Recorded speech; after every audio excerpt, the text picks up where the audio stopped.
በሞርሞር ቲዩብ የሚቀርብ ከጀግኖች ማህደር የተሰኘ በዓለም ላይ በእውቀታቸውና ለየት ባለ ተፈጥሮ በተረቻቸው ተሰጥኦ ጎልቶ በመውጣት ለሀገራቸው ለአህጉራቸውና ለመላው ዓለም የማይሞት ታሪክ ሰርቶ ያለፉና በሕይወት ያሉ ተጽዕኖ ፈጣሪ ግለሰቦች ታሪክ የሚወሳበት ፕሮግራማችን ነው። የዛሬ ከጀግኖች ማህደር ባለ ታሪካችን የሰብአዊ መብቶች ተሟጋች፣ ስትራቴጂስት፣ የፖለቲካ ሀያሲ፣ የፖለቲካ ተንታኝና የፖለቲካ ሳይንቲስት ነው። ዓለም አቀፍ ኮንፈረንሶችንና ስብሰባዎችን በማዘጋጀት ስለ ሀገሩና ስለ አፍሪካ የፖለቲካ ሁኔታዎችና ተግዳሮቶች ሙያዊ ትንተና በመስጠት ከፍተኛ ልምድና ዝናን ያተረፈው ግለሰብ ነው። በምዕራባውያን ዋና ዋና የዜና ማሰራጫ ጣቢያዎችና ሜንስትሪም ሚዲያዎች ላይ በመቅረብ ስለ ሀገራችንና ስለ አፍሪካ ወቅታዊ የፖለቲካ ትኩሳት ሙያዊ አስተያየትና ትንተና የሰጠ የመጀመሪያ ኢትዮጵያዊ ወጣት ነው።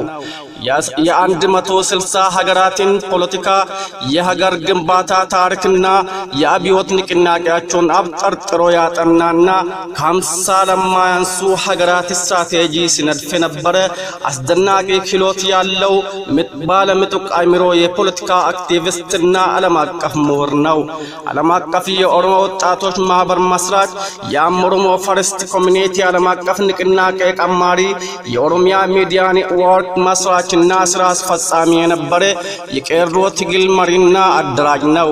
ብዕሩ የማይነጥፍና የማይታክስ ጸሐፊ፣ በሰላ ብዕሩ ጠላትን በመቅጠም ድል የነሳ፣ አንደበተ ርቱዕ ከአንደበቱ በሚፈልቁ የእውነት ቃላትና በታጠቀው የሐቅ ሰይፉ የሐሰት ትርክቶችን አንገት የሰየፈ ደፋር፣ ቆራጥ፣ ልባም፣ ከምንም ተነስቶ ሚሊዮኖችን ከጎኑ ማሰለፍ የቻለ ከአሸናፊነት ስነልቦና ጋር የተፈጠረ የ21ኛ ክፍለ ዘመን የኦሮሞ የትግል ፈርጥ የዘመናዊ ፖለቲካ ፈላስፋና የወጣቶች ቁንጮ የሆነው የኦፌኮ ፓርቲ አባልና የሰላማዊ የፖለቲካ አብዮት አቀንቃኝና ቀማሚ ጀዋር ሲራጅ መሐመድ ነው። ክቡራንና ክቡራት የፕሮግራማችን ተከታዮችና አድናቂዎች ሰላምና ክብር ለእናንተ ይሁን እያልን ከጀዋር የግል ማህደርና በሱ ዙሪያ ከተጻፉት መጣጥፎችና ቃለ መጠይቆች በመቃረም ያጠናቀርነውን ታሪክ እንደሚከተለው እናቀርባለን። ተከታተሉን።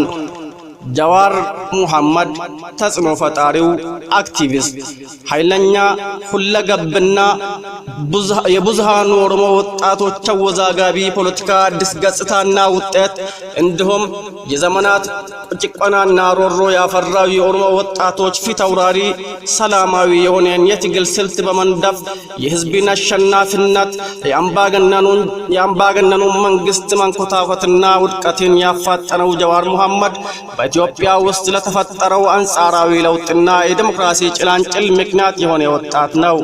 በመላው ዓለም በተዘረጋው የግንኙነት ሰንሰለቱ ከአሜሪካ እስከ አውሮፓ እንዲሁም ከአፍሪካ የተለጠጠና ብዙ ሊቃን ወጣቶችን ከጎኑ እንዲሰለፍ ያስቻለ መሆኑ የሚታመን ሲሆን ጀዋር መሐመድ ሐሳቡንና እይታውን አያሌ ተከታዮቹ ወዳሉበት የማስረጥን ጥበብ ፍጹማዊ ያደረገው ኦኤምኤንን ጨምሮ በርካታ የመገናኛ ብዙሃንን በአግባቡ የመጠቀም ሙያዊ ብቃቱ እንደሆነ ይነገርለታል።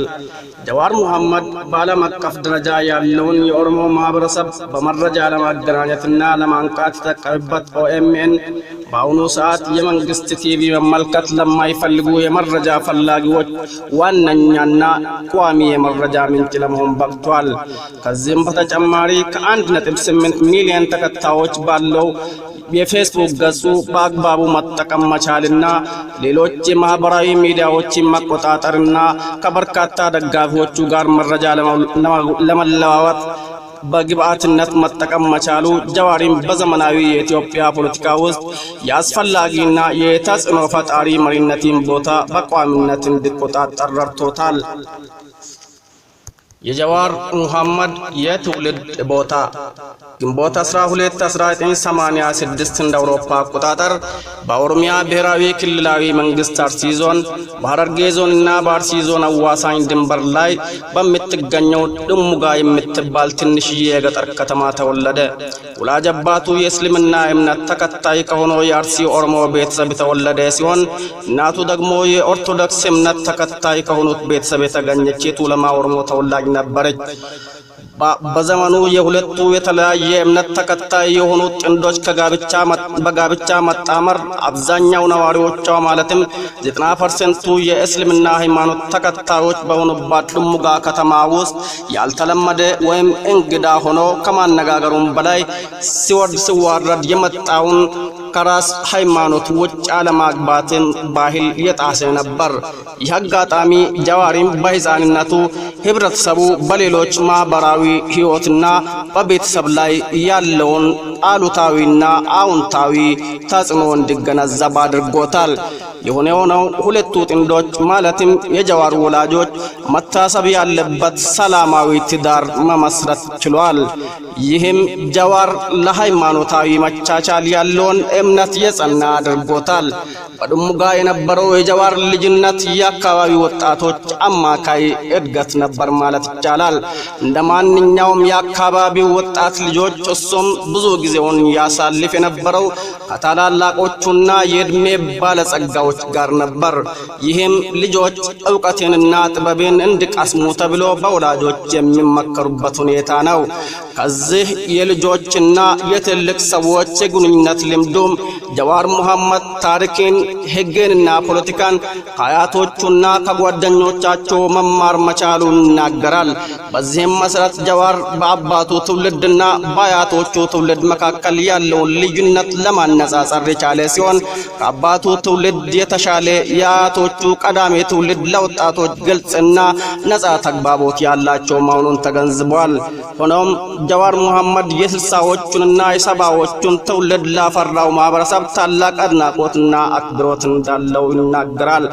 እድሜው ለትምህርት ሲደርስ እዚያው በከተማይቱ በሚገኘው የመጀመሪያ ደረጃ ትምህርት ቤት የተማረው ጀዋር መሐመድ ከዚያ በኋላ ግን የተወለደበትን ከተማ በመልቀቅ የአርሲ ዞን ርዕሰ ከተማ ወደ ሆነችው አሰላ ከተማ በመሄድ የተሻለ ትምህርት ቤት ተቋምና የተሻለ የትምህርት ጥራት ባለው አንድ የካቶሊክ ትምህርት ቤት ትምህርቱን ተከታተለ።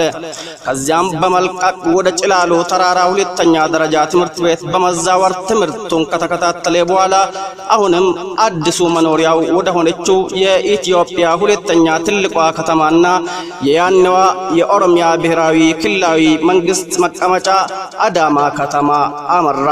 በዚች ሞቅ ደመቅ ባለችው ቀውጢ ከተማ ነበር ጀዋር ሁልጊዜም ለኢትዮጵያ ተማሪዎች አስጨናቂና የሞት ሽረት ጉዳይ የሆነውን ከፍተኛ ሁለተኛ ደረጃ ብሔራዊ ፈተና የወሰደው።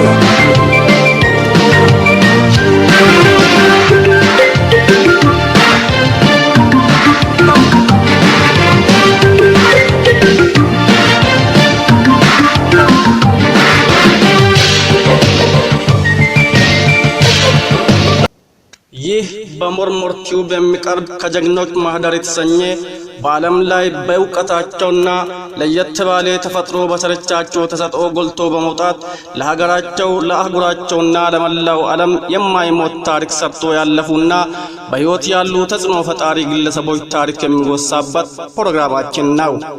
የጀዋር የትምህርት ሁኔታ በ2003 እንደ አውሮፓ አቆጣጠር በብሔራዊ ፈተና አመርቂ ውጤት ያመጣው ጀዋር መሐመድ እንደ ማንኛውም በሕይወቱ ምሳሌ ሊሆን የሚችል ከፍተኛ ውጤት እንዳስመዘገበ ተማሪ ዕጣ ፈንታውን የሚወስንበት እድል በማግኘት ከፍተኛ የትምህርት አቅም ባላት ሀብታሟ የኤዥያ ሀገር ሲንጋፖር በሚገኘው ዩናይትድ ወርልድ ኮሌጅ ኦፍ ሳውዝ ኤስት ኤዥያ ነፃ የትምህርት እድል በማግኘት ወደዛው አቀና። እዛ ከሄደም በኋላ ከኦሮሞ ማንነቱ ጉዳዮች ጋር ተያያዥነት ያላቸውን እውቀቶች በማሳደግ ላይ ትኩረት በመስጠት የሙጥኝ ብሎ ተያያዘው። በኮሌጁ ከሚሰጡት መደበኛ ኮርሶች በተጨማሪ አፋን ኦሮሞ ቋንቋን በማጥናት አሃዱ አለ። በኮሌጁ ባሳለፋቸው 2 ዓመታትም ከዓለም ዙሪያ ከተሰባሰቡትና ከመቶ በላይ ቋንቋ ከሚናገሩ የ60 ሀገራት ተማሪዎች ጋር ተቀላቀለ። ከትንሽ ከተማ እንደመምጣቱ መጠን በድንገት የተለያየ ባህልና ቋንቋ ከሚነገርበት ዓለም ውስጥ መገኘቱ ጀዋር ከባህል አኳያ ያለው ግንዛቤ እንዲቀየርና የህይወት ልምዱም ያዳብርበት ዘንድ አነቃቅቶታል።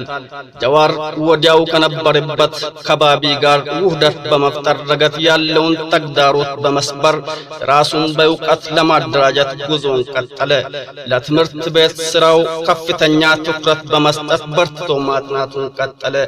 እዚያው ያለ በህይወቱ እንደ ትልቅ እድል በሚቆጠረው የተማሪዎች ትምህርታዊ ጉዞ ተሳታፊ በመሆን አሜሪካን፣ ኤዥያና አውሮፓን በመጎብኘት ከታሪካዊ ቦታዎች ከበጎ አድራጎትና ጉባኤዎችን ከማደራጀት የሚገኘው ዕውቀት ለመቅሰም ችሏል። ይህ የህይወት ልምድ ጀዋር መሐመድ ውስብስብ ስለሆነው የዓለም ባህል ተፈጥሮና ስለ ብዝሃነት የተሻለ ግንዛቤ እንዲያገኝ ከማድረጉም ሌላ ስለ ገዛ ሀገሩ ተጨባጭና ነባራዊ አስቸጋሪ ሁኔታ ከሌላው ዓለም ጋር በንጽጽር በመመልከት የተለየ ክስተት እንዳልሆነ ለማስተዋል ችሏል። ጀዋር መሐመድ አሁንም ጉዞውን በመቀጠል በ2005 እንደ አውሮፓ አቆጣጠር በኤዥያ የነበረውን ጥናት ካጠናቀቀ በኋላ ወደ አሜሪካ በመሄድ በሰሜን ካሊፎርኒያ እምብርት ላይ በሚገኘው ዝነኛና ከፍተኛ የትምህርት ተቋም በሆነው ስታንፎርድ ዩኒቨርሲቲ ትምህርት ጀመረ። በዚህ የተንደላቀቀ ህይወት በሚመራበትና ሞቅ ደመቅ ባለ የሲሊከን ሸለቆ ለዘመናዊ ቴክኖሎጂ ፋና ወጊ የሆኑት ጎግል፣ ያሆና ሐውለት ፓካርዳን ያቀፉ ካምፓኒዎች መገኛ በሆነው የሰሜን ካሊፎርኒያ ክልል መማር መቻሉ ለሁለገቡ ጀዋር ምናልባትም ከተሰጠው ጨርሶ የሚጣጣም ፍጹም የሆነ የህይወት አጋጣሚ ሆኖለታል።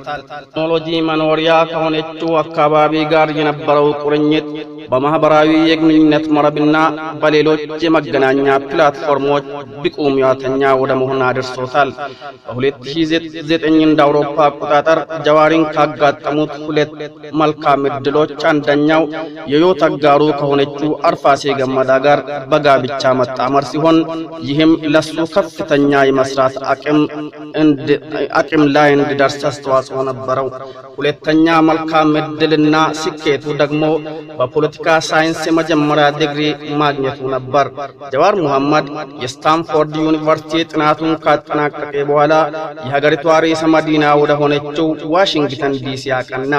እዚያ ከሄደ በኋላም ለተወሰነ ጊዜ ጥናት በማካሄድ የልምድና ዕውቀት መቅሰሚያ ጊዜ ማሳለፍ ችሏል።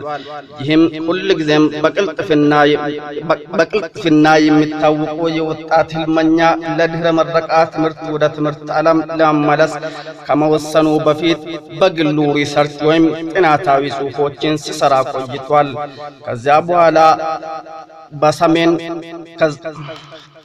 ከዚያ በኋላ በላይኛው የማንሃተን ግዛት በሚገኘው የዓለም ንግድ ማዕከልና የተባበሩት መንግስታት መቀመጫ በሆነችው ኒውዮርክ ከተማ በሚገኘው ዓለም አቀፍ ዝናን ካተረፉት ከፍተኛ የትምህርት ተቋማት መካከል በሆነው ዩኒቨርሲቲ ኦፍ ኮሎምቢያ የሁለተኛ ዲግሪውን ለማጥናት ወሰነ።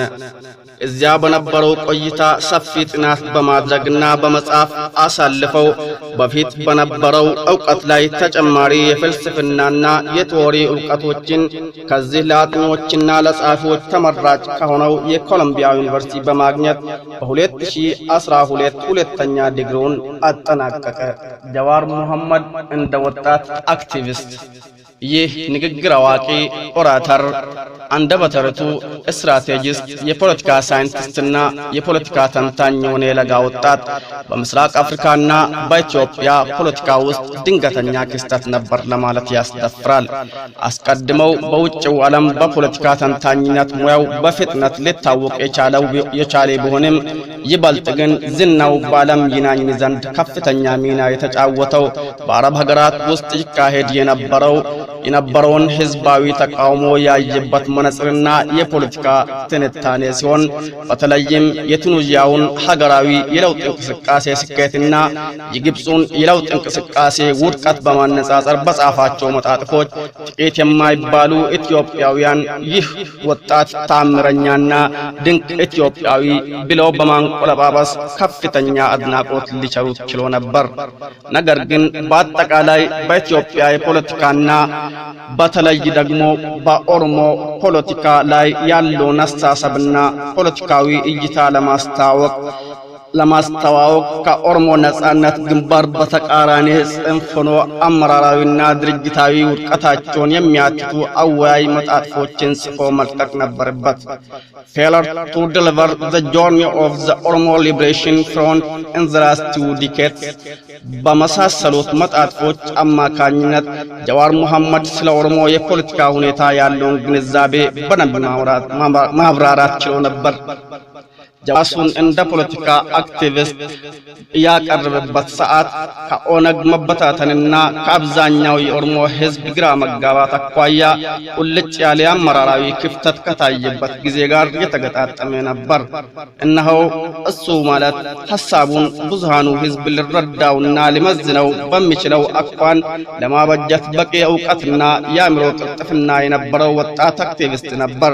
በመሆኑም በጊዜው የአገልግሎት ዘመናቸው በመደብዘዝ ላይ የነበረው የቀድሞ የኦነግ ኤሊቶች የቡድናቸውን ድርጅታዊና ርዕዮተ ዓለማዊ መፈረካከስን መቀልበስ አለመቻል ለዚህ አዲስ ድምፅ በሩን ወለል አድርጎ ከፍቷል።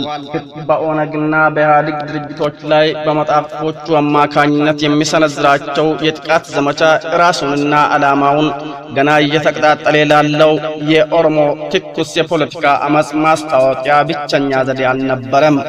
ይህ በሞርሞር ቲዩብ የሚቀርብ ከጀግኖች ማህደር የተሰኘ በዓለም ላይ በእውቀታቸውና ለየት ባለ ተፈጥሮ በሰርቻቸው ተሰጥኦ ጎልቶ በመውጣት ለሀገራቸው ለአህጉራቸውና ለመላው ዓለም የማይሞት ታሪክ ሰርቶ ያለፉና በሕይወት ያሉ ተጽዕኖ ፈጣሪ ግለሰቦች ታሪክ የሚወሳበት ፕሮግራማችን ነው።